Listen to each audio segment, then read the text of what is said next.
Friends, स्वागत है आप सभी का आपके अपने YouTube channel determination study platform में। दोस्तों, आज मैं आप सभी को बताने वाला हूं कक्षा 10 के विज्ञान में पाठ 2 अम्ल क्षार एवं लवण के महत्वपूर्ण प्रश्नों के बारे में। अम्ल क्षार एवं लवण यानी कि पाठ 2 के सभी महत्वपूर्ण प्रश्नों के बारे में बताने वाले हैं। आज हमारा टारगेट 90% है, तो 2023 के बोर्ड एग्जाम में भी हमें 90% ला करके दिखाना है। तो जितने भी इंपॉर्टेंट क्वेश्चन है मैं आप लोगों तक पहुँचा दे रहा हूँ ताकि आप लोग इन सभी इंपॉर्टेंट क्वेश्चन को तैयार कर लें। ठीक है, तो इस जितने भी मैं क्वेश्चन बताने जा रहा हूँ इन सभी क्वेश्चन को आप तैयार कर लेते हैं तो आपको पार्ट 2 में किसी भी क्वेश्चन के आंसर देने के लिए सक्षम हो सकेंगे। ठीक है, किसी कोई ऐसा क्वेश्चन नहीं होगा, कोई ऐसा प्रश्न नहीं होगा जिसका आंसर आप नहीं लिखेंगे। ठीक है, तो इस जितने भी प्रश्न बता रहा हूँ वे बहुत इंपॉर्टेंट है, पिछले कई सालों से पूछे जा रहे हैं, तो इन प्रश्नों को जरूर तैयार कीजिएगा। ठीक है, तो चलिए हम अपनी वीडियो को स्टार्ट करते हैं। तो सबसे पहले बात करेंगे हम बहुविकल्पीय प्रश्नों के बारे में। बहुविकल्पीय प्रश्न कुछ हम लिखे हैं, बहुत ही कम लिखे हैं, 3-4 क्वेश्चन लिखे हैं और ये बहुत इंपॉर्टेंट है। इन सभी को तो आपको तैयारी करना है क्योंकि 1 नंबर इसमें मिल जाते हैं पूरे पूरे। देखिए, पहला जो क्वेश्चन है हमारा अम्लीय विलयन का पीएच मान है। पहला क्वेश्चन है अम्लीय विलयन का पीएच मान है। तो जैसा कि हम पीएच स्केल बता दें, पीएच स्केल में क्या होता है, ये होता है 0, ये 7, ये 14, इस तरह से होता है। 0 से लेकर 7 तक यानी 7 से कम वाले को क्या कहते हैं, अम्लीय। ठीक है, और 7 से अधिक यानी 14 तक के क्या कहते हैं, क्षारीय। तो 7 से कम तक का होगा वो अम्लीय होगा, तो अम्लीय विलयन पूछ रहा है तो 7 से कम, तो 7 से कम ये हमारा ऑप्शन जो है सही होगा। ठीक है, तो इस तरह से आप प्रश्नों को सही कर सकते हैं और यदि आप ऐसे प्रश्नों को यानी बहुविकल्पीय प्रश्नों को सही करते हैं तो आपको आपका उसमें मार्क्स नहीं कटता है, उसमें राइटिंग नहीं देखी जाती है, उसमें फुल में फुल मार्क्स 1 नंबर मिल जाते हैं। ठीक है, तो इससे प्रश्नों को बिल्कुल भी मत छोड़िएगा। चलिए अब दूसरे प्रश्न की बात करते हैं। तो दूसरा क्वेश्चन हमारा प्लास्टर ऑफ पेरिस में कितने अणु क्रिस्टलन जल के होते हैं, यानी कि जल के कितने अणु क्रिस्टलन होते हैं प्लास्टर ऑफ पेरिस में, तो ये बताना है। तो प्लास्टर ऑफ पेरिस में जो अणु के क्रिस्टलन होते हैं यानी हाफ H2O होता है, यानी कि आधा होता है। ठीक है, 3 है, 2 है, 4 है, लेकिन इसमें से कोई सही नहीं है, ये सही है आधा, क्योंकि प्लास्टर ऑफ पेरिस में अणु क्रिस्टलन में जल जो होता है हाफ H2O होता है। ठीक है, तो ये हमारा ऑप्शन सही, ऑप्शन नंबर ए।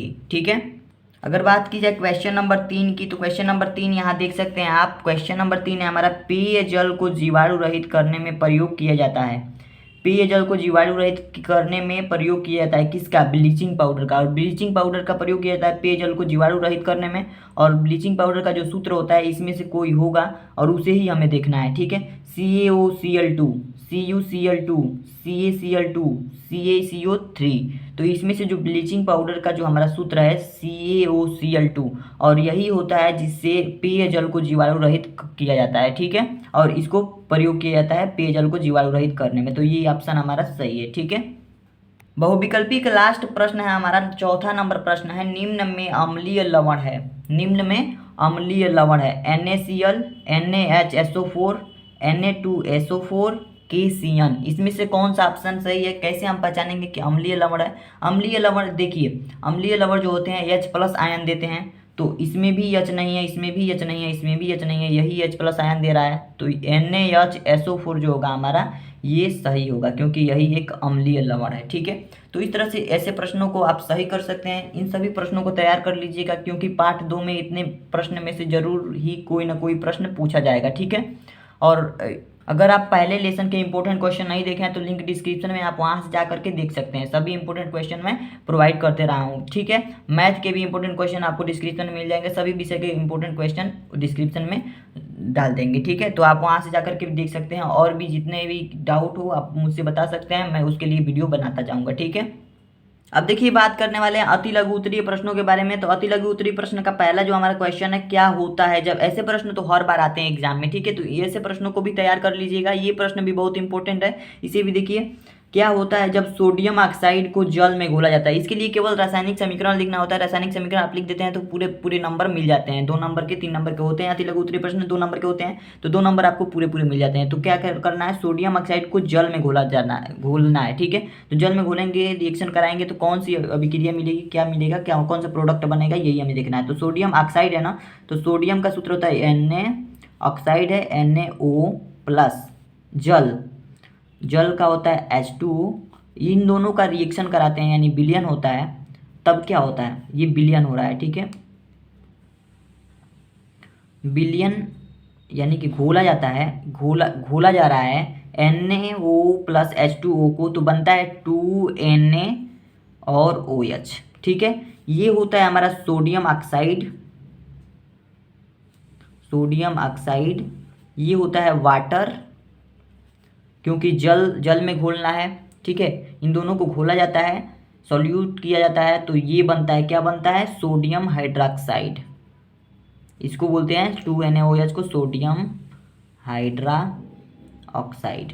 तो आशा करता हूँ आपको ये क्वेश्चन समझ में आ गया होगा। इसी तरह से अगर आप रासायनिक समीकरण लिख देते हैं तो आपको फुल में फुल मार्क्स मिल जाते हैं। चलिए दूसरा क्वेश्चन है अति लघु उत्तरीय प्रश्न का, उदासीनीकरण अभिक्रिया क्या है, उदाहरण दीजिए। उदासीनीकरण अभिक्रिया क्या है, उदाहरण दीजिए। बहुत ही आसान सा प्रश्न है, अगर आप थोड़ा सा ध्यान देकर समझेंगे तो आपको बिल्कुल समझ में आ जाए। देखिए, अगर अम्ल और क्षार दोनों को मिलाया जाए, ठीक है, दोनों को मिलाने से जो पदार्थ बनता है वही हमारा उदासीनीकरण अभिक्रिया होती है। ठीक है, यानी कि देखिए, अम्ल एवं क्षार दोनों की अभिक्रिया कराने से, दोनों को मिलाने से, दोनों को एक दूसरे में संयोग करने से लवण तथा जल प्राप्त होता है। ठीक है, संयोग करने से प्रोडक्ट क्या बनता है, लवण तथा जल।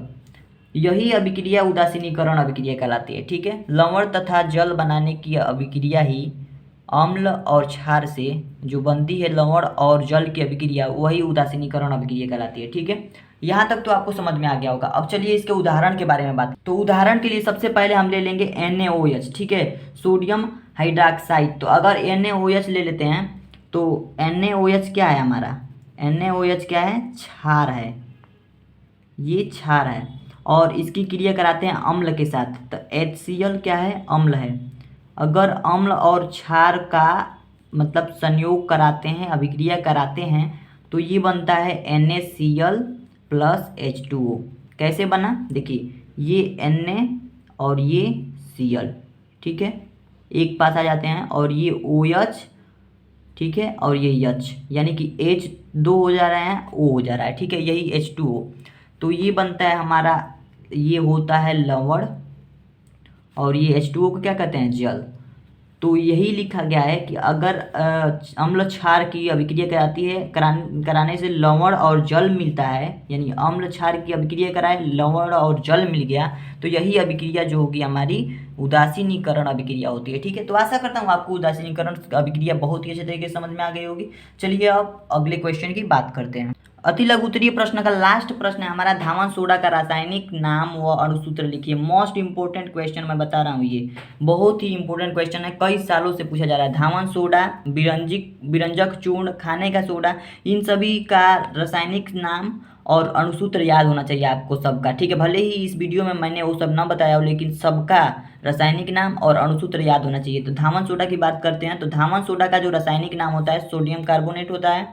धावन सोडा का अणुसूत्र Na2CO3 इंटू 10H2O होता है। ठीक है, तो इसे आप याद कर लीजिएगा, क्योंकि ये इंपॉर्टेंट क्वेश्चन है अति लघु उत्तरीय प्रश्न में। ठीक है, अब चलिए हम लघु उत्तरीय प्रश्नों की बात करते हैं। लघु उत्तरीय प्रश्न में हमारा पहला प्रश्न है, पीतल एवं तांबे के बर्तन में दही एवं खट्टे पदार्थ क्यों नहीं रखना चाहिए। पीतल एवं तांबे के बर्तन में दही एवं खट्टे पदार्थ को क्यों नहीं रखना चाहिए, क्यों नहीं रखना चाहिए। देखिए, अगर पीतल या तांबा क्या है, पीतल या तांबा क्या है, एक धातु है, और धातु में अगर हम दही या खट्टे पदार्थ को रखते हैं तो क्या होता है ना, वो एक दूसरे से अभिक्रिया करा के धात्विक लवण बना देते हैं, और लवण बनाने पर जो भोजन होता है वो दूषित हो जाता है, यानी खराब हो जाता है, और जिससे मानव अगर खाता है, यानी व्यक्ति जो खाता है उस बीमार भी पड़ सकता है, उसका स्वास्थ्य खराब हो सकता है। तो इसीलिए ऐसा नहीं करना चाहिए। ठीक है, तो देखिए पढ़ते हैं आंसर में कैसे लिखना है आपको एग्जाम में। यदि दही व खट्टे पदार्थों को पीतल एवं तांबे के बर्तनों में रखा जाता है, अगर रखा जाता है तो वे धातु से अभिक्रिया करके, यानी धातु कौन है, पीतल एवं तांबे, और ये पदार्थ जो है धातु से अभिक्रिया करके धात्विक लवण बना देते हैं, जिसके कारण भोजन दूषित हो जाता है, यानी भोजन खराब हो जाता है, जिससे व्यक्ति बीमार भी हो सकता है। यही कारण है कि पीतल एवं तांबे के बर्तनों में दही एवं खट्टे पदार्थ को नहीं रखना चाहिए। ठीक है, अगर इस तरह से आप लिखते हैं तो एग्जामिनर बहुत ही खुश होगा और आपको फुल में फुल मार्क्स दे देगा, क्योंकि उसको रीजन पता चल जाएगा, इस प्रश्न का आंसर सटीक मालूम हो जाएगा। ठीक है, तो ऐसे आपको लिखना है एग्जाम में। तो आपसे बार बार रिक्वेस्ट कर रहा हूँ, अभी तक आपने चैनल को सब्सक्राइब नहीं किया तो प्लीज़ चैनल को सब्सक्राइब कर लीजिए, वीडियो को लाइक कर दीजिए पसंद आ रही हो तो, और भी इंपॉर्टेंट क्वेश्चन की वीडियो हम आप तक पहुँचाते रहेंगे। ठीक है, तो चलिए इससे लघु उत्तरीय प्रश्न में ही अभी और क्वेश्चन है, उस क्वेश्चन को भी देखते हैं, उसके बाद दीर्घ उत्तरीय प्रश्न में भी देखेंगे। ठीक है, अगला प्रश्न है लघु उत्तरीय प्रश्न का लास्ट प्रश्न, दूसरा प्रश्न है प्लास्टर ऑफ पेरिस को आर्द्र रोधी बर्तन में क्यों रखना चाहिए, इसकी व्याख्या कीजिए। यानी आर्द्र क्या होता है, आर्द्रता यानी नमी, जल, ऐसे मतलब बर्तनों में प्लास्टर ऑफ पेरिस को क्यों नहीं रखना चाहिए, क्या रीज़न है।